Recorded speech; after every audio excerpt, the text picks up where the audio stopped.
Bonjour, c'est Ursule encore. On est le 9 novembre 2023.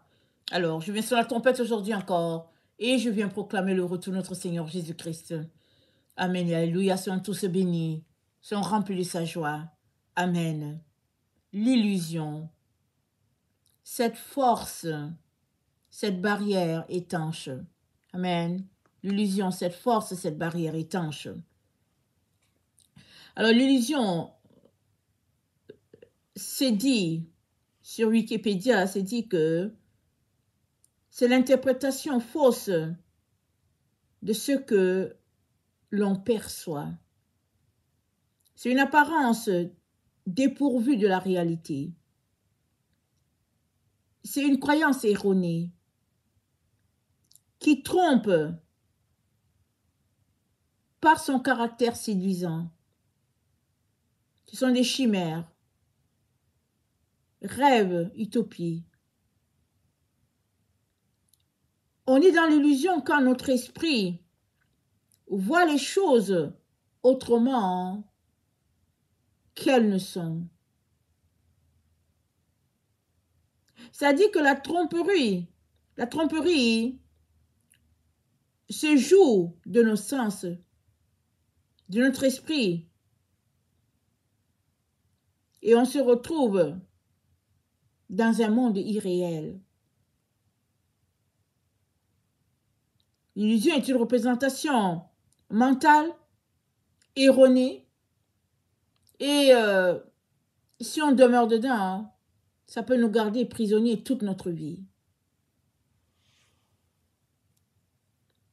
Alors, peut-on sortir de l'illusion? Oui, on peut sortir de l'illusion.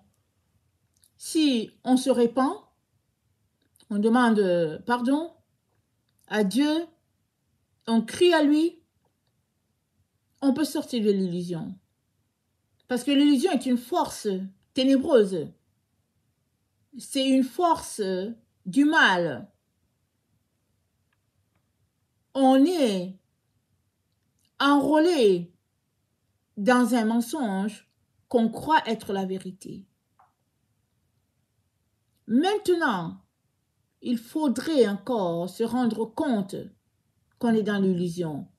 C'est ça le gros problème. Parce qu'une personne peut rester des années dans l'illusion sans jamais en sortir, surtout sans jamais se rendre compte. Pourquoi? Parce qu'elle refuse la vérité. Et en second, parce qu'elle est remplie d'orgueil. L'orgueil est la force qui oppose de sortir de l'illusion. Parce que souvent, Dieu enverra un petit enfant pour t'aider. Puisque l'orgueil te garde captif, la solution de Dieu, très très souvent à l'orgueil, c'est un tout petit.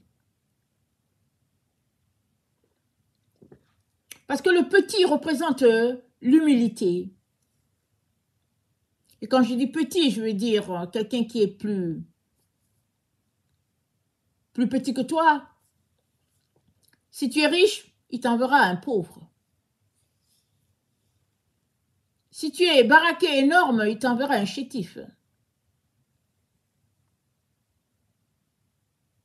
Si tu te penses au-dessus des femmes, il t'enverra une petite femme qui est là. Parce que il veut envoyer un équilibre dans ta vie. Afin que tu sortes de l'illusion, il fera cela. Il n'y a personne qui dira un jour à Dieu, tu ne m'as pas aidé. Personne.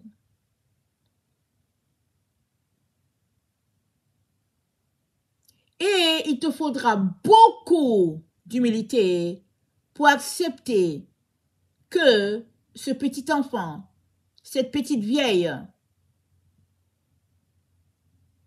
détient la vérité que tu as besoin pour sortir de la spirale dans laquelle tu es, la spirale de l'illusion.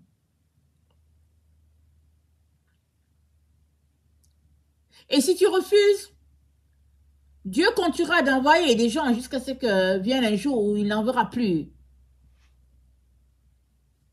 Parce que tu auras totalisé ou bien tu lui auras démontré que tu préfères demeurer dans la roue. Plusieurs personnes aiment la roue de l'illusion parce que ça leur fait croire qu'ils sont quelqu'un. Ils ont l'impression d'avoir de l'importance. Ils demeurent dans cette roue-là. Mais si tu t'arrêtais en tant qu'enfant de Dieu pour réfléchir aux paroles de Jésus, Jésus-Christ t'a dit de renoncer à toi-même. Ça dit quoi? Il te demande de ne pas exister. Pour que lui existe en toi, tu as besoin de ne pas exister. Alors que tu as renoncé à toi, alors celui-là qui est en toi te chuchotera les réponses. Il te dira comment te comporter pour que tu sortes de ta prison. Et si tu acceptais de te remettre en question, de remettre tes pensées en question, ta version des choses, ta manière de voir les choses, si tu acceptais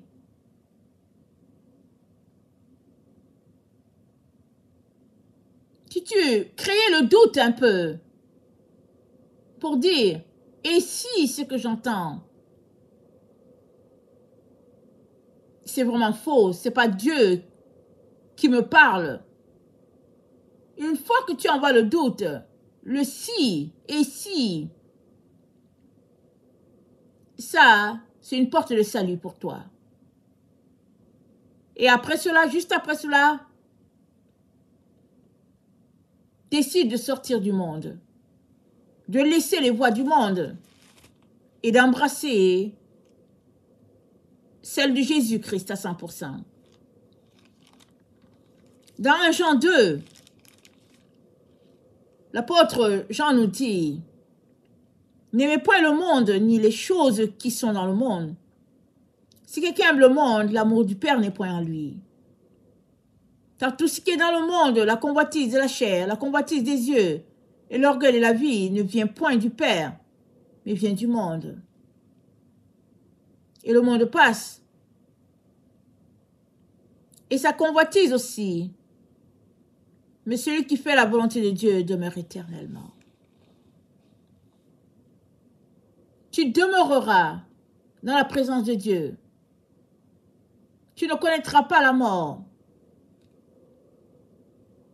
Si tu choisis de faire la volonté de Dieu, si tu choisis de quitter la voie sur laquelle tu es,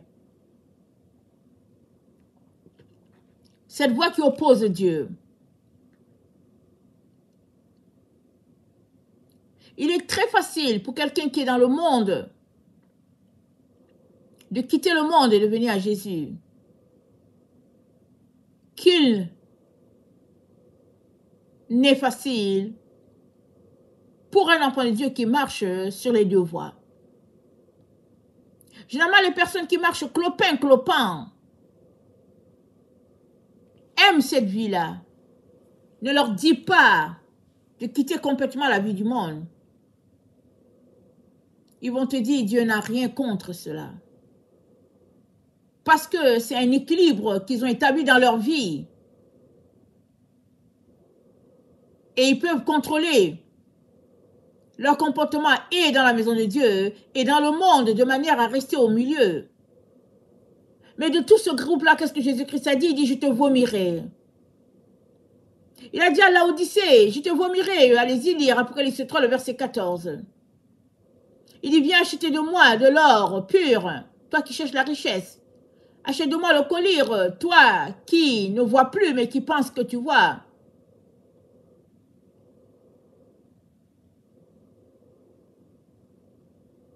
Il t'appelle à changer ta conception de la vie. Si La voie du milieu, la voie de l'équilibre t'arrange. Parce que au finish, tu n'es ni à gauche ni à droite. Tu n'es ni chaud ni froid. On ne peut rien faire avec ce qui est tiède, dit notre Seigneur Jésus. Et malheureusement, c'est la voie que plusieurs ont embrassée. Et sur cette voie se trouve l'orgueil. Parce que c'est la voie où on essaye de démontrer qu'on a quelque chose et puis qu'on est quelqu'un. Mais Dieu est venu sauver ceux qui ne sont rien. Et ceux qui sont malades. Ceux qui ont besoin d'aide, c'est eux qu'il est venu sauver. Si tu restes sur cette voie du milieu, clopin, clopin, tu es en train tout simplement de dire à Dieu que tu n'as pas besoin de lui.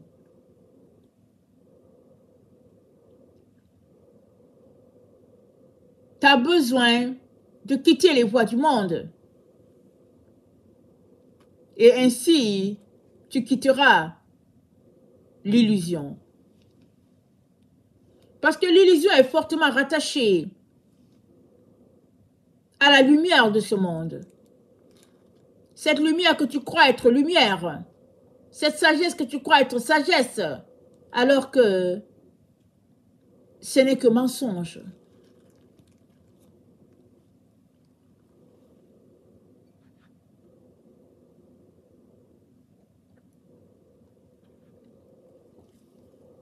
Et dans Hébreux 2, pardon, Hébreux 12, dans Hébreux 12, voilà ce que notre Dieu nous dit.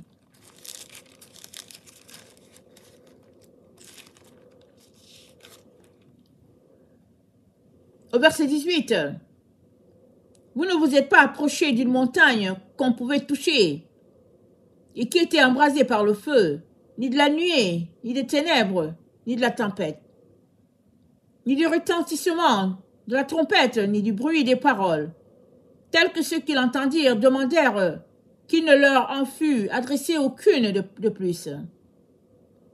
Car ils ne supportaient pas cette déclaration. Si même une bête touche la montagne, elle sera lapidée. Et ce spectacle était si terrible que Moïse dit, je suis épouvanté et tout tremblant. Mais vous êtes approchés de la montagne de Sion, de la cité du Dieu vivant, la Jérusalem céleste, des myriades qui forment le cœur des anges. De l'assemblée des premiers-nés inscrits dans les cieux, du juge qui est le Dieu de tous, des esprits des justes parvenus à la perfection. De Jésus qui est le médiateur de la nouvelle alliance, du sang de l'aspersion qui parle mieux que celui d'Abel. Gardez-vous de refuser d'entendre celui qui parle, car si ceux-là n'ont pas échappé, qui refusèrent d'entendre celui qui parlait, qui publiait les oracles sur la terre, combien moins échapperons-nous si nous nous détournons de celui qui parle du haut des cieux? Lui dont la voix alors ébranla la terre, et qui maintenant a fait cette promesse une fois encore, j'ébranlerai non seulement la terre, mais aussi le ciel. Ces mots, une fois encore, indiquent que le changement des choses est ébranlé, comme étant fait pour un temps, afin que les choses inébranlables subsistent. Donc, pour que les choses inébranlables puissent subsister dans ta vie, tu as besoin de laisser aller l'illusion. Parce que l'illusion, c'est la fausseté.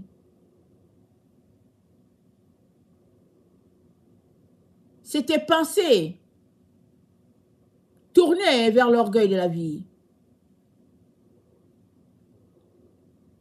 Et beaucoup de doctrines, de dénominations ont été mises sur pied sur la base de l'illusion. Parce qu'ils ont choisi de réécrire ce que les apôtres avaient mis sur pied, ce que notre Seigneur avait mis sur pied. L'illusion d'être dans la vérité. de croire qu'il pouvait réécrire les choses. Et voilà comment le peuple de Dieu a été amené captif et amené captif à tous les jours. Qui entendra cette vérité et sortira de sa captivité en quittant ces lieux de culte qui au fait sont tout simplement des prisons.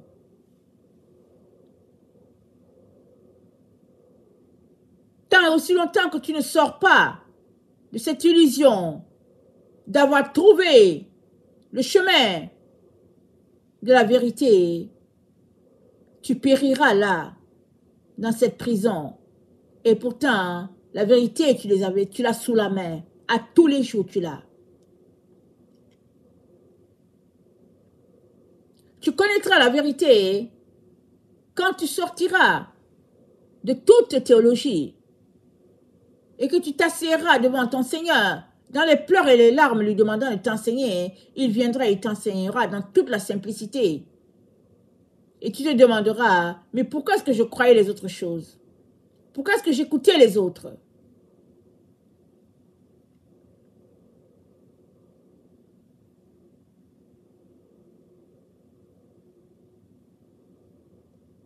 Il n'y a pas 1000 chemins. Vers notre Dieu, il y a un seul. Il n'y a pas 1000 églises, il y a une seule. Un seul baptême, un seul sauveur, un seul Seigneur, un seul éternel. Il y a un seul. L'illusion de la diversité, l'illusion du multipartisme dans la maison de Dieu, ce n'est que fausseté. C'est l'être humain s'opposant à Dieu parce qu'il ne veut pas que Dieu règne sur lui.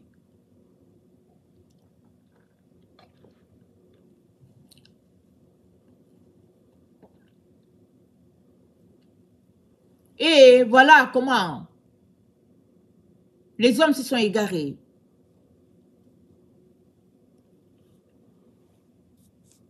Mais toi qui te réclames enfant de Dieu, tu ne peux pas marcher selon ta propre compréhension.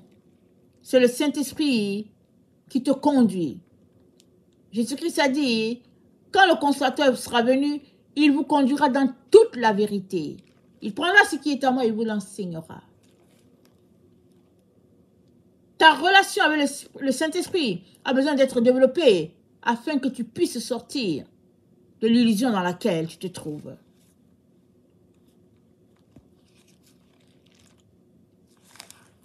Et dans Colossiens 1, au verset 21, c'est dit, « Et vous qui étiez autrefois étrangers et ennemis par vos pensées et par vos mauvaises œuvres, il vous a maintenant réconciliés par sa mort dans le corps de sa chair, pour vous faire paraître devant lui saint, irrépréhensible et sans reproche.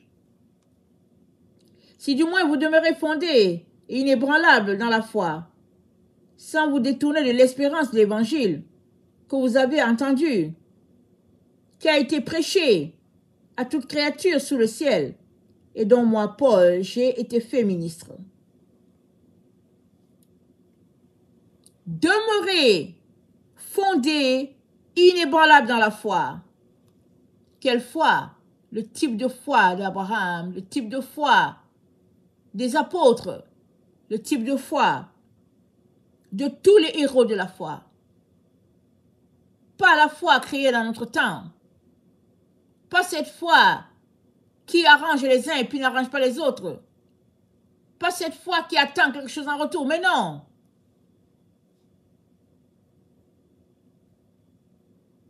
Chaque personne qui se réclame de Dieu a besoin de laisser ses pensées de côté et s'unir aux pensées de Christ. Ce n'est que comme ça que tu marcheras sur le chemin. Et toi, la porte restera, ce n'est que comme ça que tu demeureras sur ce chemin. Et cela nécessite de la volonté de ta part et du travail. Et ce travail consiste à lire ta parole, à prier, à implorer la présence de Dieu, de l'Esprit Saint, à travailler à ton salut, à bâtir ton jardin. C'est ça, travailler à son salut. Ton jardin, c'est ton cœur. C'est ce champ que Dieu t'a donné. Tu es appelé à le bâtir à tous les jours. À y semer de bonnes graines. Pour qu'à la récolte, tu aies aussi de bons fruits. Et c'est un travail. Mais si tu prends ton temps pour t'asseoir devant la télévision et les voix de ce monde, tu auras de la difficulté à joindre les deux bouts. Parce que le temps te manquera pour aimer ton Dieu comme il le mérite. Comme il le réclame.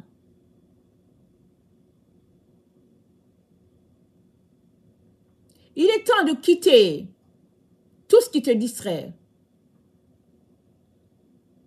et de t'attacher corps, âme et esprit à celui-là qui t'a aimé de toute éternité.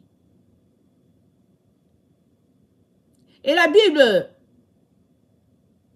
de dire, aujourd'hui, si vous entendez sa voix, n'endurcissez pas vos cœurs. Aujourd'hui est un jour propice pour que tu fasses des choses comme Dieu le veut. Ne remets pas à demain. Demain prendra soin de lui-même, mais aujourd'hui, sois réconcilié avec ton Dieu. Retrouve-toi à faire ce qu'il attend de toi. Et ne va pas chercher ton ami, un membre de ta famille, ton conjoint pour dire allons-y nous réconcilier. Non, non, non, ça te concerne toi. Et si la personne qui est à côté de toi veut, elle le fera aussi. C'est le problème de plusieurs. Ils veulent y aller ensemble, à deux. Ils veulent aller ensemble, en famille. Mais ce n'est pas le Jésus-Christ qui est mort pour toi. Qui t'a appris cela? Jésus-Christ s'appelle un individu à la fois. Et il entretient une relation avec une personne. Quand bien même il serait ami de toute la famille, il a une relation avec chaque personne. Et tu as besoin de décider pour toi-même. Voilà pourquoi il continue de cogner à ta porte pour te dire, j'ai prévu un monde extraordinaire pour toi. Si seulement tu pouvais sortir de l'illusion dans laquelle tu te trouves.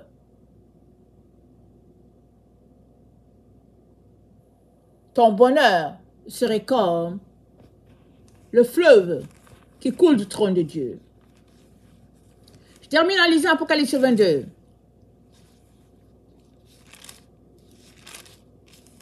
Il me montra un fleuve d'eau de la vie, limpide comme du cristal qui sortit du trône de Dieu et de l'agneau. Au milieu de la place de la ville, et sur les deux bords du fleuve, il y avait un arbre de vie produisant 12 fois les fruits, rendant son fruit chaque mois, et dont les feuilles servaient à la guérison des nations. Il n'y aura plus d'anathème. Le trône de Dieu et de l'agneau sera dans la ville. Ses serviteurs le serviront et verront sa face, et son nom sera sur leur front. Il n'y aura plus de nuit. Ils n'auront besoin ni de lampe, ni de la lumière, parce que le Seigneur Dieu les éclairera. Ils régneront au siècle des siècles. Il me dit, ces paroles sont certaines et véritables. Et le Seigneur, le Dieu des esprits des prophètes, a envoyé son ange pour montrer à ses serviteurs les choses qui doivent arriver bientôt. Et voici, je viens bientôt. Heureux celui qui garde les paroles de la prophétie de ce livre. Que le Seigneur bénisse sa parole. Maranatha, Jésus revient. Amen et alléluia.